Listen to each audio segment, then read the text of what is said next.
Hi friends, welcome back to Jaya స్వంటిల్లు అండి. ఈరోజు మిరపకాయ బజ్జీ వేస్తున్నానండి. ఇవ్వండి, ఇలా కట్ చేసాను చూసారా.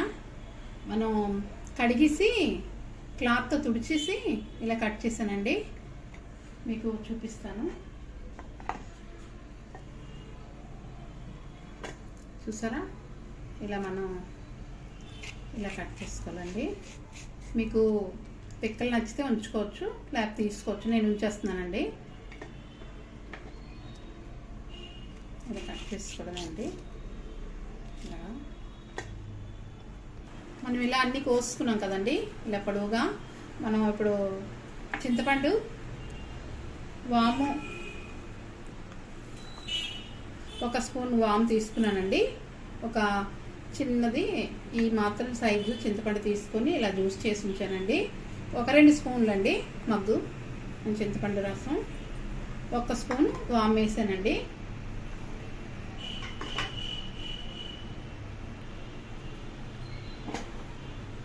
ఒక 1/2 స్పూను సాల్ట్ అండి, 1 స్పూను ధనియా పొడి వేసాను, కొద్దిగా జీలకర్ర పొడి వేస్తున్నానండి. చిటికెడు జీలకర్ర పొడి వేసాను. మనం ఇది కలిపి ఉంచుకోవాలండి. మన స్టఫింగ్ అనమాట ఇది.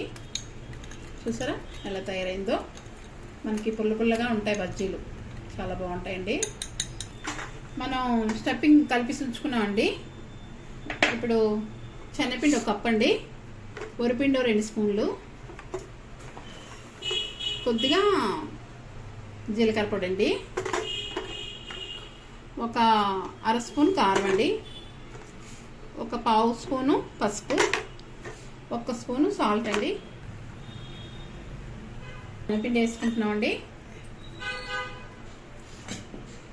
వరిపిండి వేసుకుంటున్నాం అండి. 2 స్పూన్లు తీసుకున్నాం అండి. మనకు ఆయిల్ కూడా పీల్చదండి, క్రిస్పీగా వస్తుంది. దానివల్ల 2 స్పూన్లు వేసానండి. కప్పు శనగపిండికి. ఇవ్వండి సాల్ట్ వేసాను. మనకి కొద్దిగా 1/2 స్పూన్ ఉంటుందండి జీలకర్ర పొడి, కారం, పసుపు కొద్దిగా 1/2 స్పూన్ పసుపు అండి. మనం ఇదంతా కలిపిసుకోవాలండి బాగా. మనం ఇది కలుపుకొని ఉప్పు చూసుకోవచ్చండి. తర్వాత వాటర్ వేసాక పడితే మళ్ళీ వేసుకోవచ్చు, కానీ సరిపోద్ది. నేను వేసింది 1 స్పూన్ వేసాను సాల్ట్. ఇలా అయిపోయాక మనం ఆయిల్ వేస్తున్నానండి. వేడి నూనె మనం వంటకి పెట్టుకున్నాం కదా, అదే నూనె వేసాను. కలుపుతున్నానండి. మనం నీళ్ళు వేసి కలుపుతున్నానండి. వంట సోడా వేస్తున్నానండి. కొద్దిగా చిన్న స్పూన్తో వంట సోడా వేసాను. మనకి పొంగినట్టు వస్తుంది, అందువల్ల వేసానండి. మనం పిండి చూసారా, ఇలా కలుపుకున్నాము.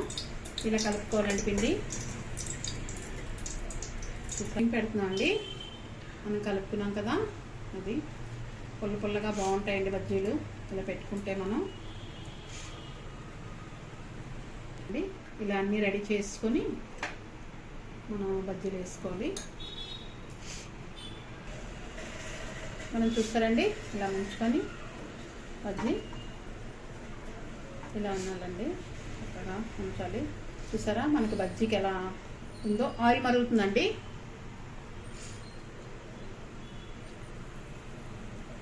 ఇంకొంచెం మరగాలండి ఆయిల్ సరిగా. అని చూసారా, ఇలా అనాలండి. ఇలా అని వేస్తే మనకి బాగుంటుంది.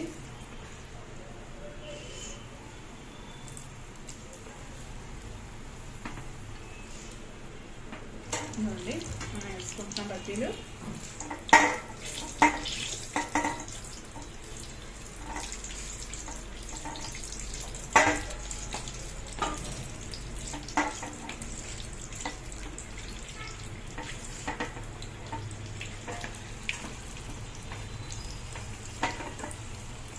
మనం ఇలా కావడం వల్ల అండి మనకి బాగా ఉడుకుతుంది బజ్జీ.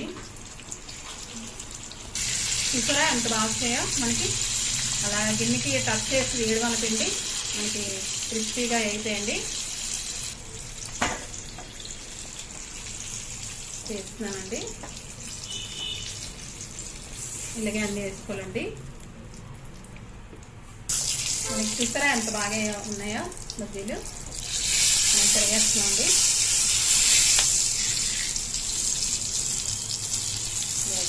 తీసేస్తున్నాను.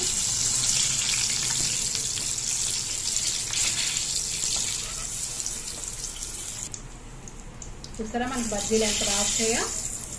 మనం మిగిలినవి కూడా వేసుకున్నాం అండి.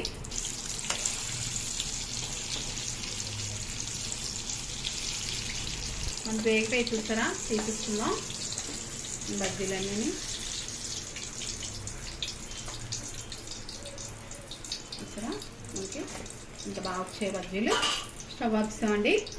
చూసారా మనకి మనం అలా ఆ గిన్నెకి రాయడం వల్ల అండి మనకి ఎంత మంచిగా క్రిస్పీగా అయ్యాయో. చూసారా బజ్జీలు ఏం పెట్టుకోకుండా ఇలా తినేయొచ్చండి. నచ్చితే స్టఫింగ్ పెట్టుకోవచ్చు, ఉల్లిపాయలు అవి నచ్చితే. మన మిరపకాయ బజ్జీలు అయిపోయాయండి. చట్పట్టమని తినేయడమే.